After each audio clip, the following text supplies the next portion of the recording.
আসসালামু আলাইকুম। আশা করছি সবাই ভালো আছেন। তো আজকে যাচ্ছি আপনার উত্তরা আজিমপুর রেল লাইনের এই পারে। তো এখানে একটা সুন্দর একটা নাকি চাপ ঘরের মতো একটা রেস্টুরেন্ট হয়েছে। তো সেখানে আজকে যাচ্ছি।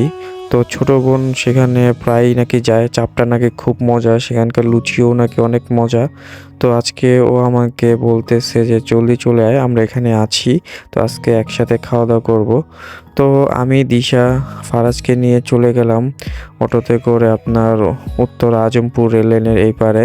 তো এটা আমার বাসা থেকে একটুখানি দূরে। তো এটা কাবাব কর্নার নামে পরিচিত। এটা আজিমপুর রেল লাইনটা আপনারা একটু পার হয়ে সামনে আসলেই হাতের ডান দিকে একটা বড় একটা মার্কেটের সামনেই এই রেস্টুরেন্টটা। তো আমি এবং দিশা চলে আসাতে ওরা খাবার অর্ডার করেনি। তো আমরা যাওয়ার পরে খাবার অর্ডার করেছে। তো ২টা চাপ এবং লুচি যতগুলা খাবো ততগুলাই অর্ডার করবে। তো অর্ডার দিয়ে দিল। তো চলে আসলো, এখন খাবো। Some things aren't meant to be fair. I know you left me down and out. I've been treading water for some time, picking up the parts of all my life.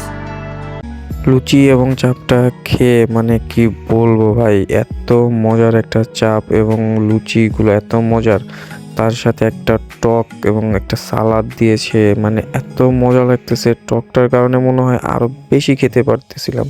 মানে আমার কাছে তো এত মজা লেগেছে, তো দিশার কাছে আরো বেশি মজা লেগেছে। তো আমরা অনেকগুলো লুচি খালি অর্ডার করতেছিলাম এবং চাপটা দিয়ে খাওয়া দাওয়া করতেছিলাম। এখানে একটা চাপ নিলে আপনারা ২ জন খুব সুন্দরভাবে অনায়াসে খেতে পারবেন। কিন্তু আপনাদের লুচি যদি খেতে চান তো লুচি অনেকগুলো লাগবে, কারণ লুচিটাও অনেক মজা। আমাদেরকে গরম গরম ভেজে দিচ্ছিল আর আমরা খাচ্ছিলাম। তো এত মজার ছিল চাপটা এবং লুচিটা, এবং চাপটার সাথে অনেক সবজি আপনার অনেক কিছু মিক্স করে তারপর চাপটা বানিয়ে দেয় ওনারা, এবং তার সাথে একটা মজার একটা আপনার বোরহানি দিয়ে সালাদ বানিয়ে দেয়, এবং তার সাথে তো আপনার তেঁতুলের চাটনি এগুলো তো আছে। তো আপনার খেতে খুবই মজা লেগেছে চাপটা খেয়ে। তো নেক্সট টাইম ভাবতেছিলাম যে আবার যাব। তো এর জন্য এখানে আসা। তো মিম আমাকে অনেক দিন ধরে বলতেছিল যে চাপটা নাকি অনেক মজার। তো আজকে এই কারণে আজকে চলে আসলাম তো চাপটা লুচিটা খেতে। তো খেয়ে খুবই ভালো লাগলো আমাদের। বাড়ির সাথে যদি এরকম সুন্দর মজার চাপ থাকে তাহলে খেতে খুবই ভালো লাগে।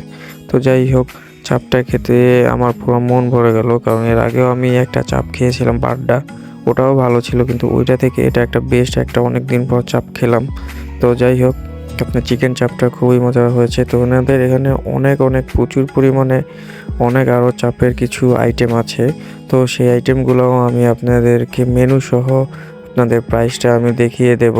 তো এখানে অনেক মানুষের ভিড় তেমন একটা ছিল না, কারণ শীতকাল তো মানুষজন একটু কম ছিল। তো যাই হোক, আপনাদেরকে আমি মেনুটা দেখিয়ে দিচ্ছি, এবং কম প্রাইসের মধ্যে আপনারা অনেক ভালোভাবে এখানে খেতে পারবেন পেট ভরে। খাওয়া দাওয়া শেষ করে নিলে ভাই আমাকে একটা মজার একটা পেস্ট্রি কেক খাওয়ালো। তো কেকটা খুবই মজার ছিল। হ্যাঁ, আজকে মন খারাপ তোমার? আনায়া, আনায়া তোমার মন খারাপ কেন? আনায়া স্কুলে সাড়ে কি? একটা বেলুন কিনে দিতে যাইছিল। বুঝি নাই। স্কুলে ওই কি একটা দেয় নাই? গিফট দিছে, বাসায় না রাখলা দেখলাম। ও ট্রফি দিছে। হ্যাঁ, ট্রফি দিছে। ট্রফি দিছে তাই? বলো সার্টিফিকেট দিছে, ট্রফি দিছে। তো আমাদের খাওয়া দাওয়া শেষ, আমরা প্রচুর পরিমাণে পেট ভরে খেয়েছি। তো শেষে তো আমার পেটে ঢুকতেছিল না, তো দিশার একবার জোর করে ও খেয়েছে। তো খাওয়া দাওয়া শেষ করে এখন আমরা অটোতে করে বাসার উদ্দেশ্যে রওনা দিলাম। তো তারপরে আম্মু আব্বুর জন্য চাপ লুচি নিয়ে গেলাম বাসায়। তো বাসায় গিয়ে একটা ঠান্ডা সফট ড্রিঙ্কস খেয়ে তারপর ঘুমিয়ে পড়বো। তো নেক্সট ভিডিও দেখার জন্য আল্লাহ হাফেজ।